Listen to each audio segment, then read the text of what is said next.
SpaceX is reportedly getting ready for one of the most anticipated stock market debuts in recent memory. Whispers and reports suggest a potential 2026 IPO that could value the company at a staggering figure, with some estimates climbing toward $1 trillion or more. The media is rightfully focused on the rockets, the valuation, the sheer spectacle of it all. But they might be missing the biggest story.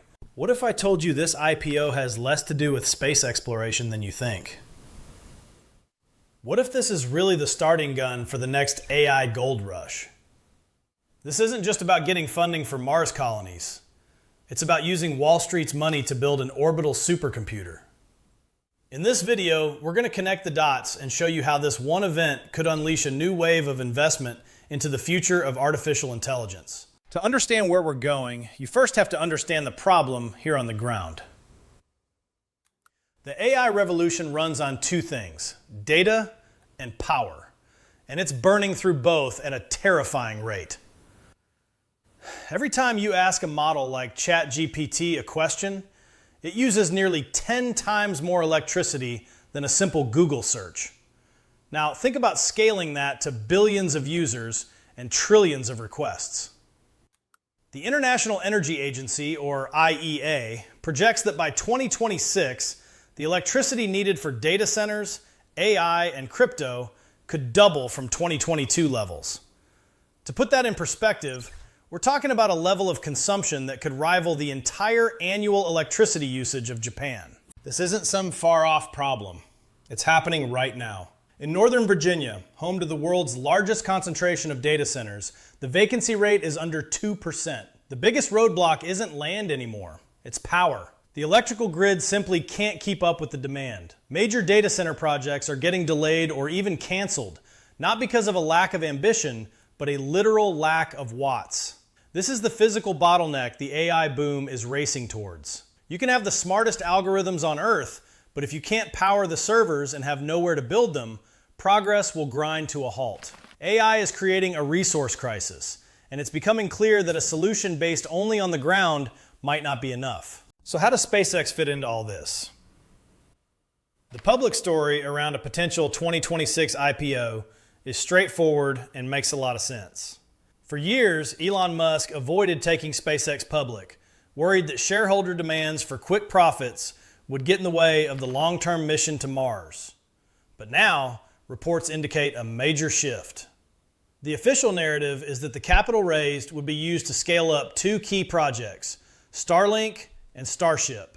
Starlink, the satellite internet service, is already bringing in huge revenue. Starship is the key to launching the next generation of those satellites and eventually missions to the Moon and Mars. Elon Musk himself seemed to confirm the accuracy of a report from space editor Eric Berger, which laid out this strategic shift toward a public offering to bring in more capital. On the surface, it all adds up. Raise money, build more rockets, expand the internet service, and keep the Mars dream alive. That's the story you'll read in the headlines. But it might not be the whole story. It could be the cover for a much bigger idea. This is where we connect the dots. A more ambitious reason for the IPO isn't just about launching more satellites. It's about what those satellites could become. While the official plan focuses on Starlink and Starship, some reports and Musk's own statements have pointed toward a future that includes AI integration and even space-based data centers. Why would you do that? Because space solves the two biggest problems holding back AI on Earth: power and cooling. An orbital data center would have access to uninterrupted solar power, 24/7. There are no clouds and no night, and the raw sunlight is about 40% more intense without the Earth's atmosphere getting in the way. For cooling, the vacuum of space is the ultimate heat sink. It provides hyper-efficient cooling for free, getting rid of the massive power-hungry air conditioning systems that can use up to 40% of a data center's energy on the ground. This isn't just a small improvement, it's a total game changer. It fundamentally alters the economics of computing. The vision here seems to be leveraging Starship to launch not just satellites, but powerful, localized AI computing hubs. It's about building a vertically integrated AI ecosystem. SpaceX builds the rockets and the orbital platforms, and a company like xAI could develop the intelligence that runs on it. A closed-loop, off-planet system designed for growth, free from Earth's physical limits. If you're finding this breakdown interesting and want to stay ahead of how technology is shaping our world, take a second to subscribe. We explore these topics every week, and you won't want to miss what's coming up. So, what does building an orbital supercomputer actually look like? This isn't just a SpaceX idea. The groundwork is being explored by others. Companies like Axiom Space are developing concepts for orbital data centers on their commercial space station, and other major tech players are exploring similar space-based computing ideas. But SpaceX has an ace up its sleeve: Starship. The single biggest thing holding back construction in orbit has always been launch cost. Getting mass into space is just prohibitively expensive. Starship is designed to completely change that math. With its enormous payload capacity and focus on full reusability, Starship aims to slash the cost of launching a kilogram to orbit by orders of magnitude, with long-term goals of getting it below $100 per kilogram. This economic shift makes the idea of launching entire data center modules not just possible, but plausible. Instead of single satellites, you could think in terms of launching shipping container-sized computer blocks, packed with processors and linked together in orbit. SpaceX would transform from just a launch company into a builder of orbital infrastructure, doing for space what Amazon Web Services did for the cloud on Earth. The potential strategy here is a shift from using space for communication to using space as the computer itself. This brings us to the final piece of the puzzle: the AI gold rush. A SpaceX IPO would be bigger than just one company. It would be a litmus test for the entire market. Right now, the biggest names in AI, like OpenAI and Anthropic, are funded by huge private investment rounds. Public market investors have mostly been on the sidelines without a way to directly invest in these massively expensive, high-growth businesses.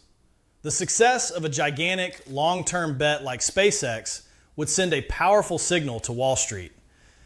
It would prove that the public has a real appetite for funding the fundamental infrastructure of our future, even if big profits are still years away. A successful SpaceX IPO could effectively de-risk the very idea of an, quote, AI infrastructure IPO. If investors are willing to fund data centers in orbit, they'll almost certainly be willing to fund the ones being built on the ground. Venture capitalists already see 2026 as a potentially massive year for tech companies going public, and SpaceX could be the one that blows the doors open. This would create a flood of new investment into AI hardware, model development, and all the energy companies that support them. In this scenario, the SpaceX IPO acts as the starting gun, signaling that the AI revolution is no longer just a tech story, but a full-blown, publicly traded asset class.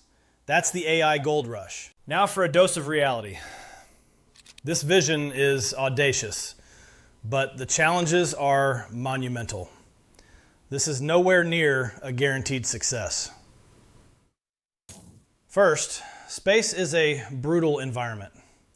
Electronics have to be radiation hardened to survive the constant bombardment of cosmic rays and solar flares, which can corrupt data and fry hardware.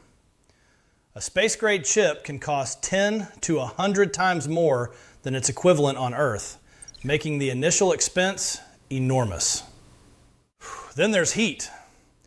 While space is cold, the processors themselves generate intense heat that has to be radiated away. This requires large, heavy, and complex radiator systems. And what about maintenance? On Earth, you can just swap out a dead server. In orbit, any repair would require a mind-bogglingly complex and expensive robotic or even human mission. Finally, there's the money. Even with cheap launch costs, the price to build, deploy, and maintain all this is, well, astronomical. There's also no clear global law for regulating data that's processed and stored in orbit, creating a legal minefield. Most experts agree that while this is all technically possible, widespread commercial use is likely decades away, not just a few years. This is a moonshot in every sense of the term. So, where does all this leave us? The rumored 2026 SpaceX IPO is shaping up to be one of the most pivotal financial events of the decade. On the surface, it's about rockets and internet service, but the subtext is far more profound. It points to a potential path around the physical limits of artificial intelligence here on Earth. By floating the idea of data centers in space, powered by the sun and cooled by the vacuum, SpaceX is presenting a vision for the next era of computation. The IPO is the first step, a test to see if the world is ready to finance that future. It's a high-risk, high-reward strategy that, if it pays off, won't just make SpaceX a titan of industry. It could validate the entire AI infrastructure sector, unlocking a torrent of investment and kicking off a true AI gold rush. This isn't a story about what is guaranteed to happen. It's a story about what is becoming possible. The dots are there. The problem is real, the technology is moving forward, and the strategic plays are being made. The next few years will start to show us whether humanity's digital future will be built on the ground or up among the stars. What do you think? Is this the most brilliant strategic pivot in modern history, or just a high-tech fantasy? Let me know your thoughts in the comments below. And if you enjoyed this, make sure you're subscribed so you don't miss what's next. Thanks for watching.